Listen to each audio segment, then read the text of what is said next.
Želiš da tebe i ekipu počastimo najboljim burgerom u Zadru? Ostani u video jer slijedi giveaway kojeg ne želiš propustiti. Vaš omiljeni burger Zimor vratio se na staroj lokaciji na adresi Antuna Gustava Matoža 36, ali u novom ruhu.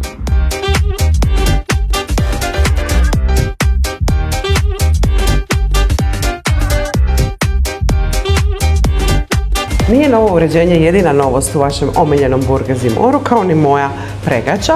Novost je da se na meni vraćaju stari popularni burgeri, a to je Amerikan i Balkan.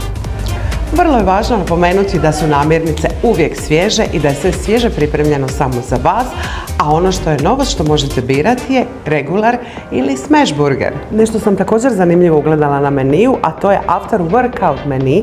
To je znači poseban meni kojeg je uredio, napravio i osmislio nutricionist Luka Butler. No, moramo napomenuti da svaki mjesec u Burger Zimoru čeka vas nova ponuda. Veggie burger je nešto što također morate probati, a što ovdje u Burger Zimoru rade od nule. Dakle, pravila su vrlo jednostavna. Želiš li osvojiti besplatne burgera za 4 osobe i uključeno piće, sve što trebaš i napraviti je pročitati u opisu ovog videa i sudjelovati u giveaway. Ekipa, sretno svima, puno sreće, giveaway je zanimljiv, a ja idem jesti dalje.